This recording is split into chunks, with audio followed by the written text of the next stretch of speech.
Hey guys, Trevor Hole here. Welcome to another Who Are We podcast. I got a special guest with me, Angie. How are you today? Good, thanks, Trevor. How are you? Good, thanks. Thanks for joining us. It's a real pleasure to have you on as a guest. Before we get started, I'll just do a bit of a disclaimer that we're recording this session and we might upload it to YouTube and do some emotional stuff on LinkedIn or whatever. With the idea being that we just try to encourage people to consider who they are and what they stand for and to have that conversation, about trying to explore, their identity. So hopefully we can inspire better results in society by just, promoting these sort of discussions. So with that, we'll get straight into it. Who is Angie and what does she stand for?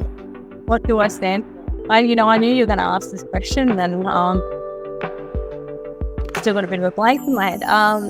What do I stand for? I stand against injustice.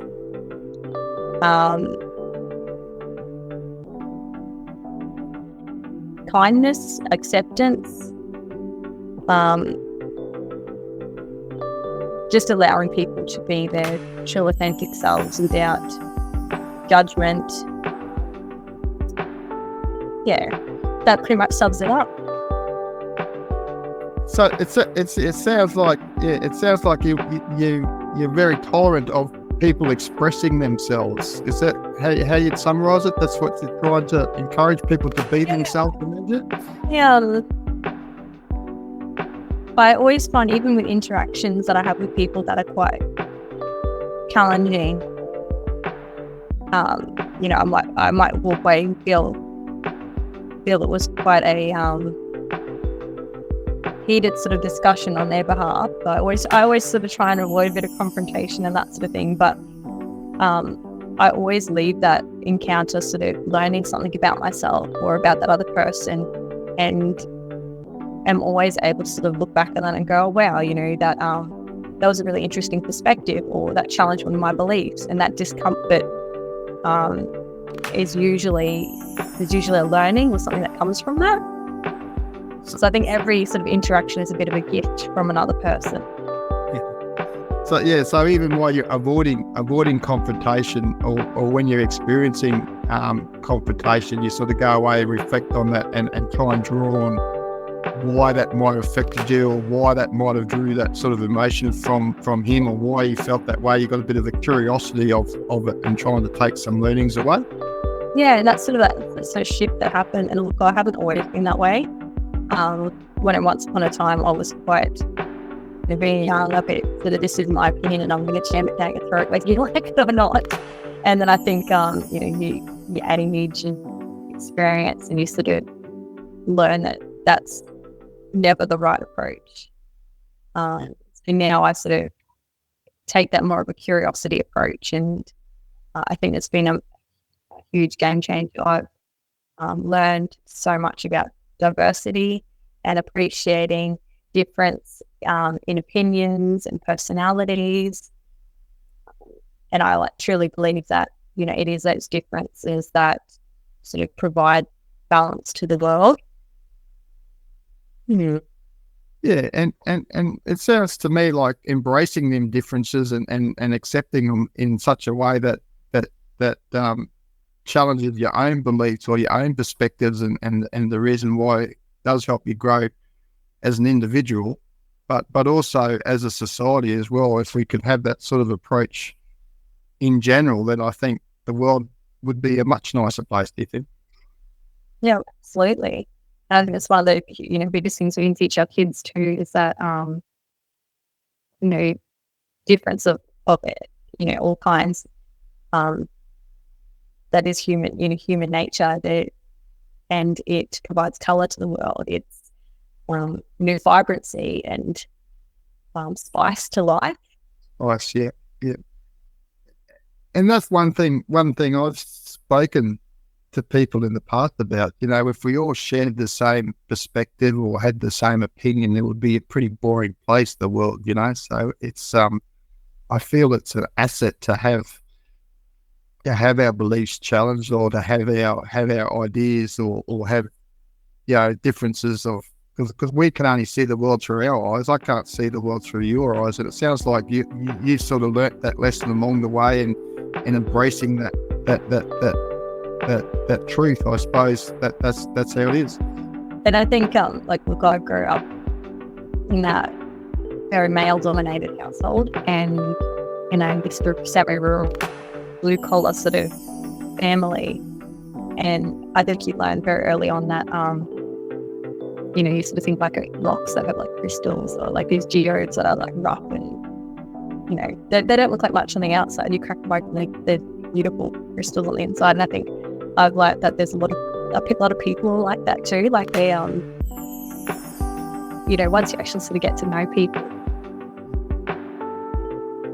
they have so much vibrancy and beauty inside that you could easily dismiss, and sort of stopping to get to know people and spending that little bit more time to have those interactions and engage in a conversation.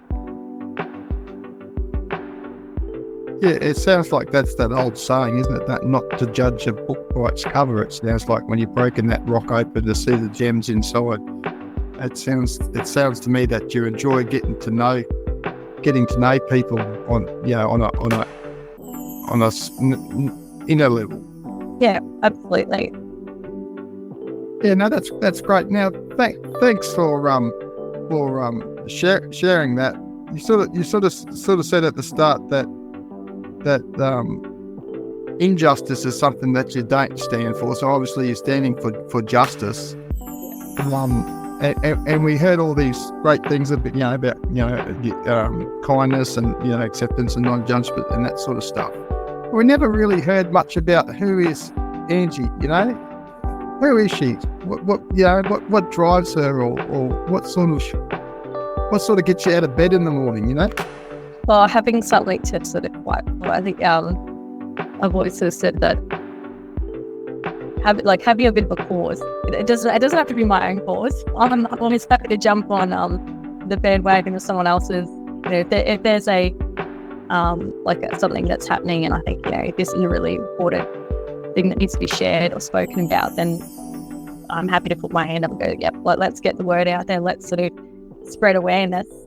And I know that seems a bit strange that it's not necessarily my personal drive to do a particular thing or to change the world in one particular way, but I think supporting others in their pursuits is just as important, and being open to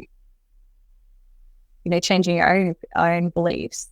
I wouldn't say that I've got one particular narrow sort of focus on one thing that I want to change, but just making the world a bit nicer in general. It sounds like a pretty No, that's amazing, yeah, and I suppose it's evidence in the fact that you're here talking to me today, and I'd like to thank you for sharing that beautiful perspective. And I feel you're right. If we can all have that little bit of curiosity about each other and have a bit of patience, I suppose, to try to understand where they're coming from, or to accept differences in opinions, and I feel that we can create better outcomes in society.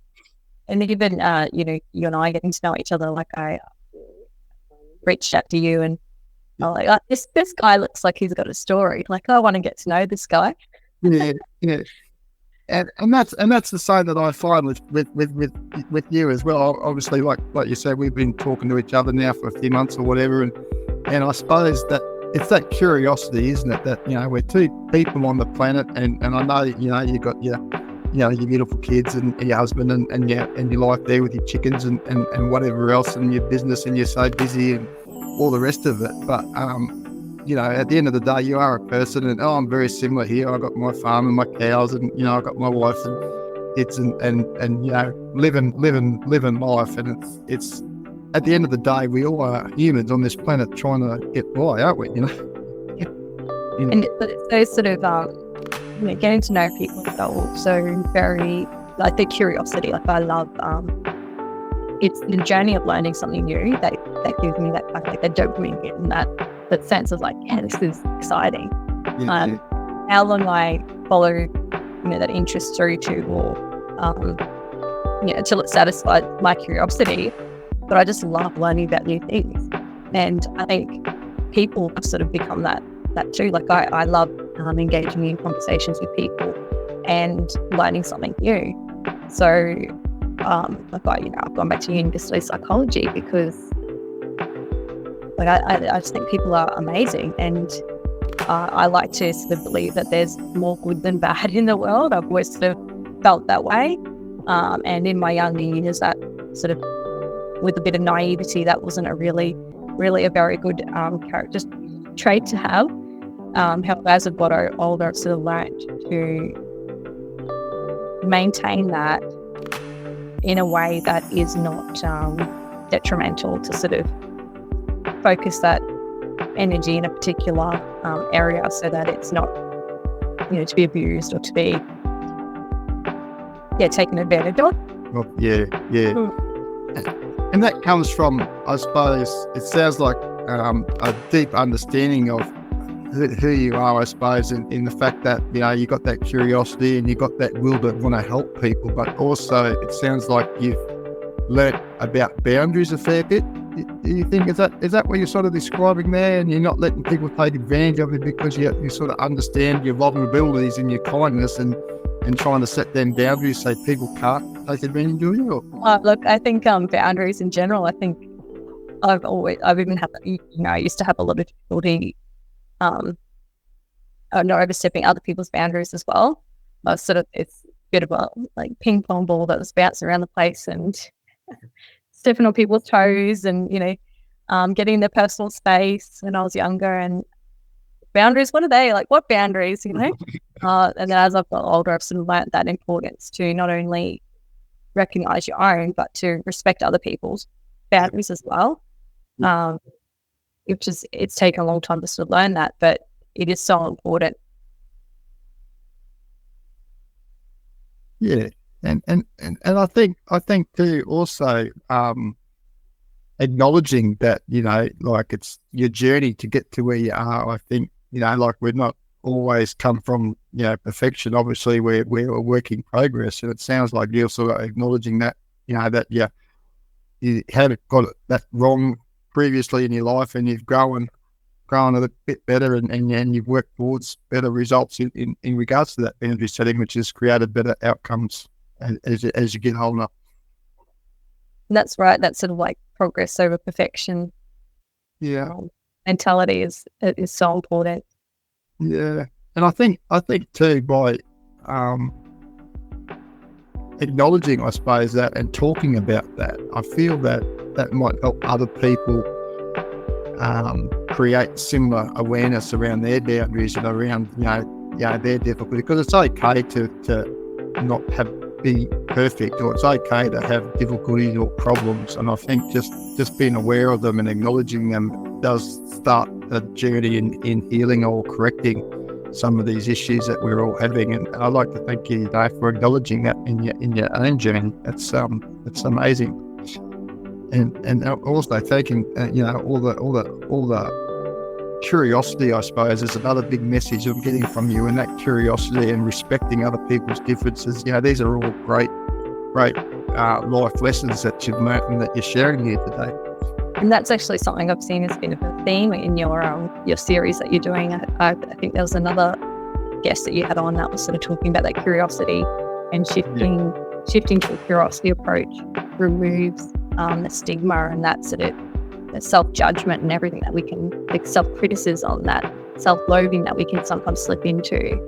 Yeah, and there's a few perspectives about it, because there's a few coaches, especially like individual coaching, they talk about that, personal responsibility. And I've been talking to a lady, Vicky. I don't know if you've seen any of her videos, but she's amazing. She talks about, we done one the other day on relationships, and she talks about toxic relationships, and finding toxic relationships is normally a sign that you're toxic. She indicates that people attract what they put out, and if they're being toxic, then that's the type of person that they attract. And your relationship with your partner is like putting a mirror up on front of you, and if you're having difficulties then you got internal issues to solve as well. So she was actually quite ruthless in some of her explanations of it, and actually telling people to look inside themselves before you start tearing to bits other people. And, you know, especially when it comes to getting cranky or getting angry or upset with other people and what they say, instead of saying, oh, that upset me, you got to change your words. You got to reflect, oh, why is that person able to get an emotional response from me?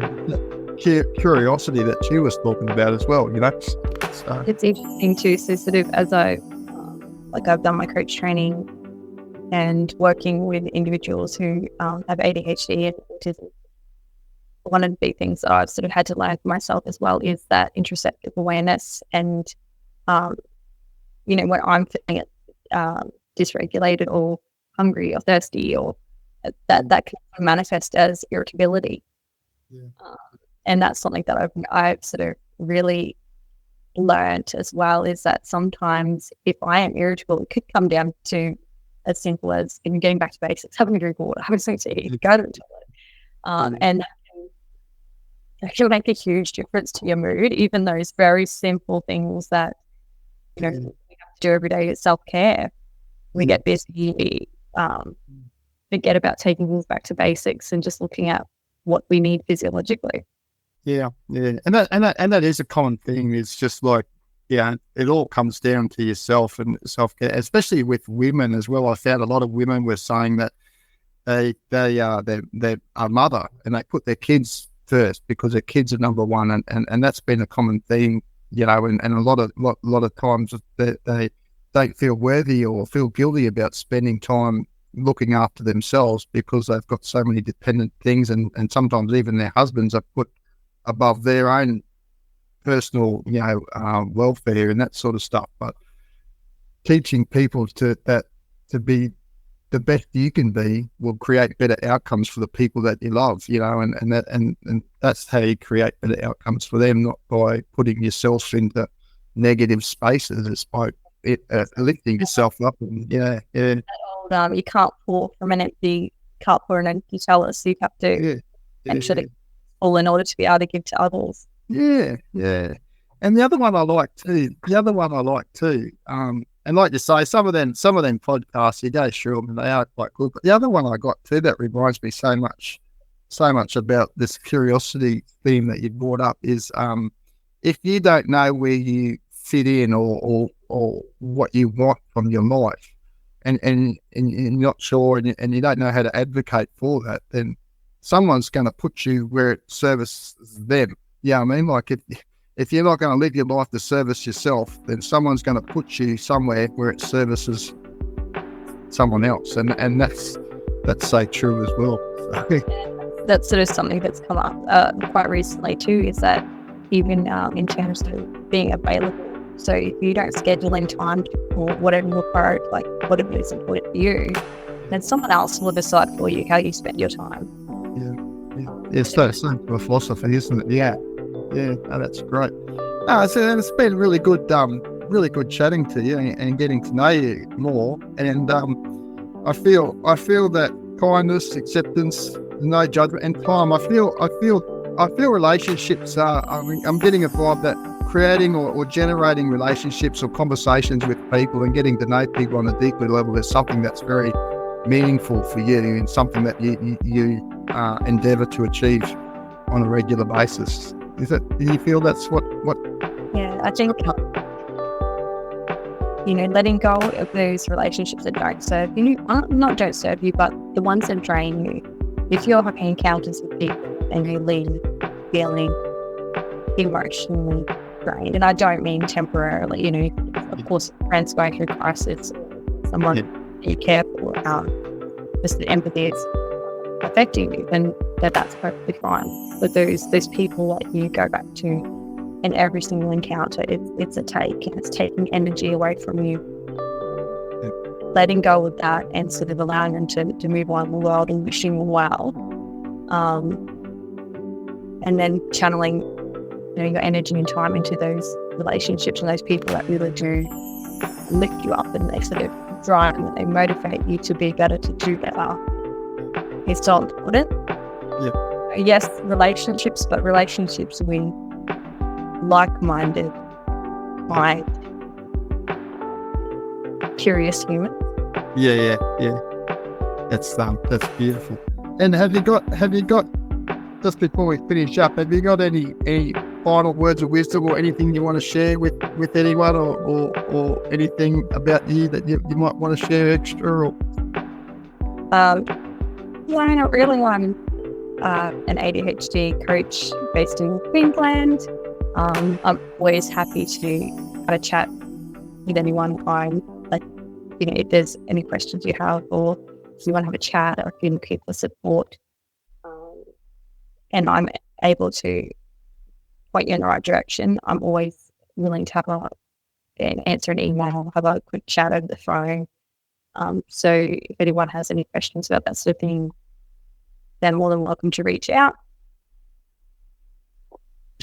And is it just the ADHD clients, or do you help with their families? Because obviously a lot of these problems are, it's sort of like a reciprocal thing with different family members and that too, like mums might have to deal with their sons or daughters or whatever. Is it something that you try to do a holistic approach and work with everyone, is it, do you think, or do you just work with the person that's... I work with adults mainly, but I also do some parent coaching. I find families are not my preferred clients, and the other reason for that is because I'm in the trenches alongside other parents.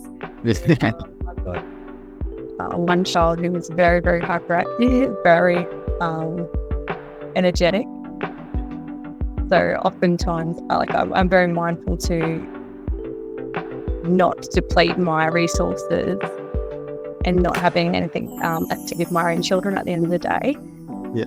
But now I work with any family who are sort of going through the process of diagnosis or advocating at school to sort of have some accommodations, because, we know that schools aren't particularly ADHD friendly, and, being sort of sitting down for 6 hours a day with not a lot of movement breaks is really challenging for kids who need to move to think. So yeah, I'm open to working with anyone.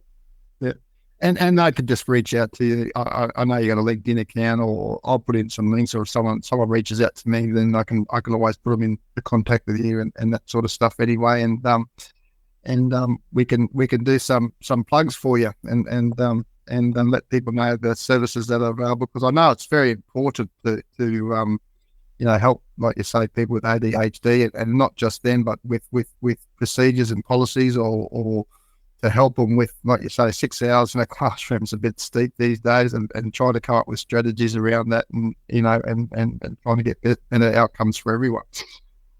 And I think it's nice. There's been a big shift into having our classrooms a little bit more accommodating, and allowing kids to sort of, whether it's having a bit of an elastic band around the bottom of the chair so that they can kick their legs backwards and forwards to get sort of get that sort of movement, the need to move, and help focus in that way.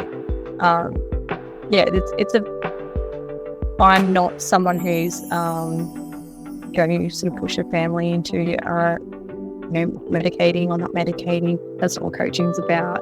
It's about understanding that individual's needs, and sort of in particular children, how behaviours are communication, and often with ADHD, when there are behaviours that are sort of challenging in the classroom, there's something else going on.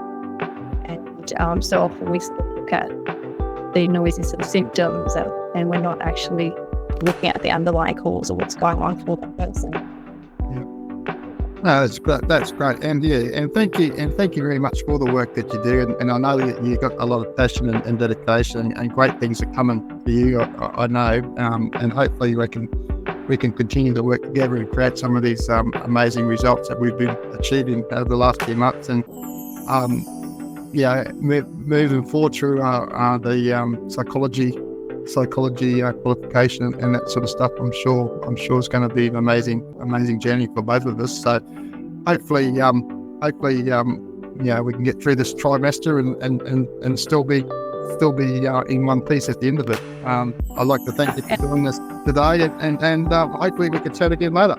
And I look forward to having some challenging conversations with Carol, because I know you're always willing to sort of challenge my beliefs on things too, which is really important. It's always in a very respectful manner. It's not a inflammatory sort of